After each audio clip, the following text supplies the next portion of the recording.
Eto mga tsukay, no? Tuturuan ko kayo kung paano magbaklas ng Gold Air electric fan. At lilinisan na rin natin kasi napakadumi na.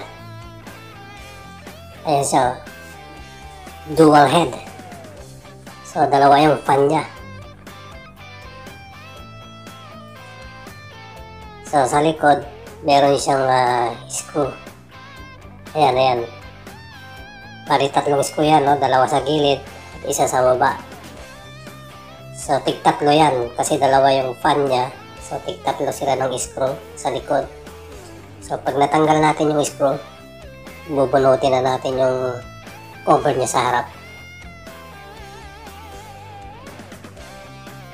Ayan o. Ayan, kung nakikita nyo. Ayan siya. So bali, kukuha lang tayo ng tools. Ayan yung tools ko. Bali, isang Phillips screwdriver lang ang kailangan natin yan. So, ito siya. Ayan. Ayan, lalapit-lapit natin sa camera para makita, no?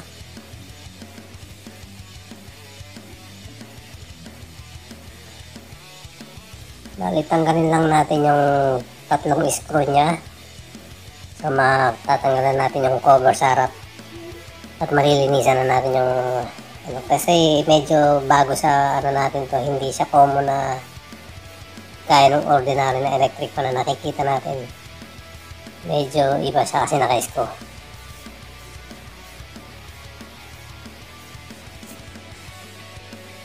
Ayan yung pangalawang screw, no? Tinatanggal ko na.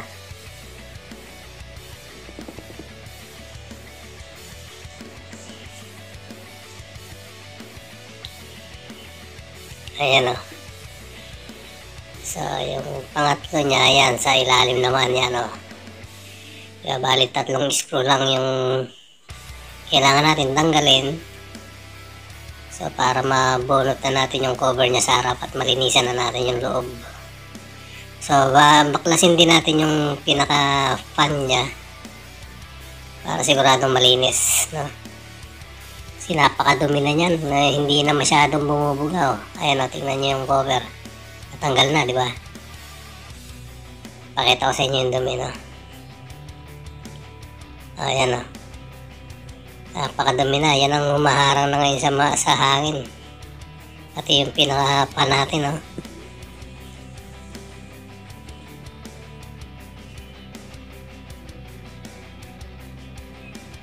Bali, yung ginawa ko sa taas, ganun din ang gagawin natin sa baba. Bali, di ko na pinakita, no? Kung paano ko tinanggal yung sa baba. So, kukuha lang ako ng basahan dyan.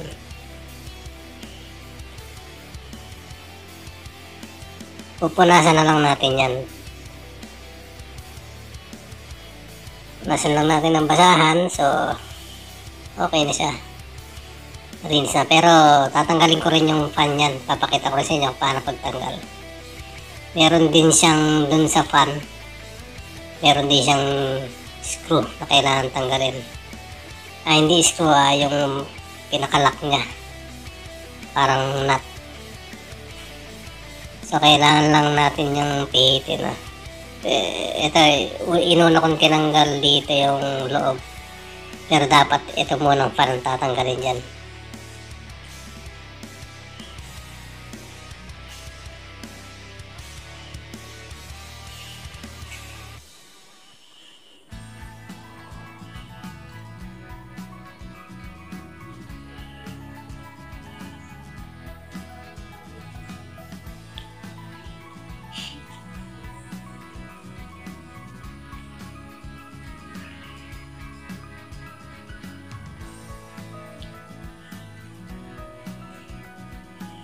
So, ayan o. Hihilahin lang natin siya. May screw pa yan pero hindi na natin na ipakita. Meron pa siyang pinaka-lock nut. Dun sa baba, ipakikita ko sa inyo kung paano tinanggal yung lock nut niya. Pipihitin lang din siya ng clockwise.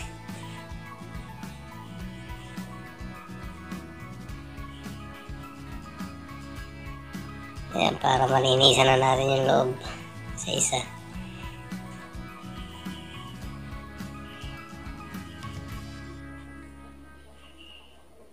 Ayan, dito sa baba, ayan. Yan, tingnan nyo yung lock nut niya na pinihit ko na clockwise ang pihit na para matanggal yung nut. Tapos hihilahin lang natin yung pinaka-fan niya. Okay na, ganun lang. At saka ngayon natin tatanggalin yung loob.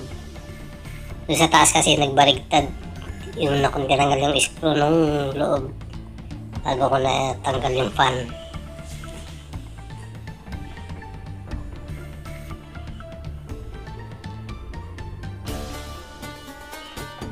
Ayan, may 3 screw rin siya dyan, di ba? So, napakalakas nitong electric fan na to. Maliit lang siya pero malakas. Kasi iba yung motor niya eh.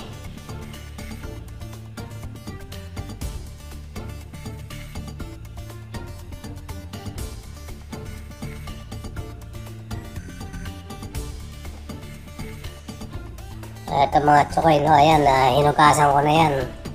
Hindi ko na lang pinakita pero hinugasan ko yan. And tatanggalin ko na yung tubig. Ang hinugasan ko lang yung mga walang motor na yung fan, yung cover. Pero yung may kasamang motor hindi pwedeng basahin yun. Puras-puras lang doon sa kabila, sa loob.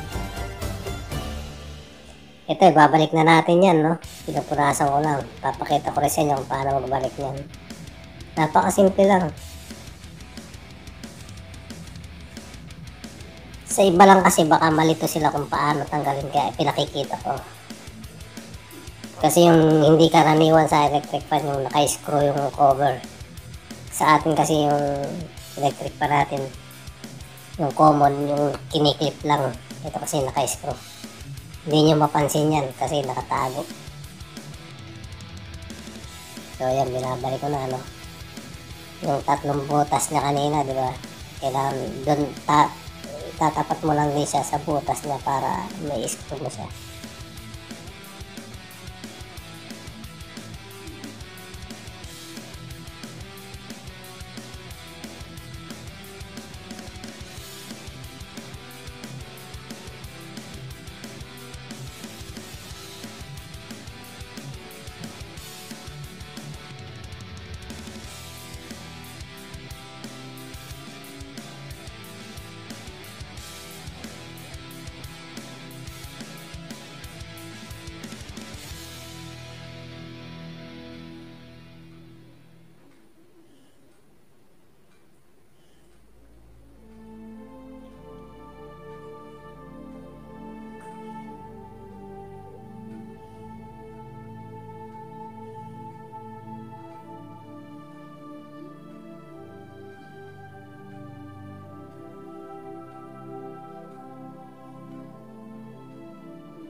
So, ganun lang kasimple, di ba?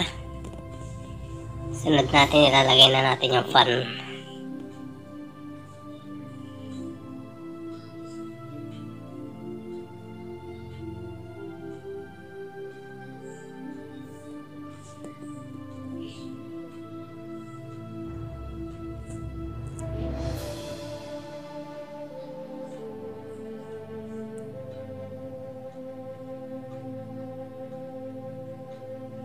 Ayan yung fan, di ba? And ipakita ko sa inyo, no, meron siyang pinaka-slot dyan. Yung butas niya is parang may letter D. So, kailangan itatapat din natin yan. Yung pinaka, ano niya doon, yung pinaka dulo ng papasokan natin doon. Kailangan yung nasa may rin yung match din siya ng letter D na yun para may pasok niya. Ayan, o.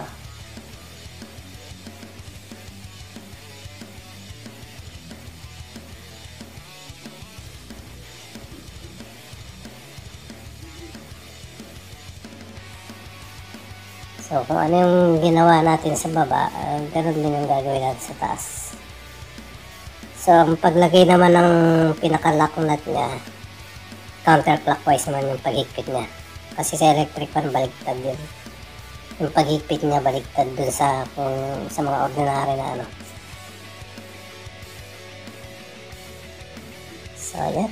Pwede na yung cover. Yung cover niya, meron din siyang guhit, no, sa taas, no. Ayan, pakita ko yung guhit, no. Kailangan yung guhit na yan dyan ay mag-match din dun sa fan mismo. May guhit dun sa taas para yung screwhan natin, yung butas ng screw is mag-match siya sa kabila. Ayan, no, kita nyo may guhit din yan. Kailangan yan, no, magkatapat yan.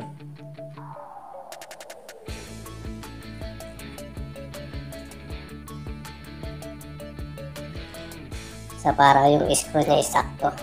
I-break natin yung screw na tatlo.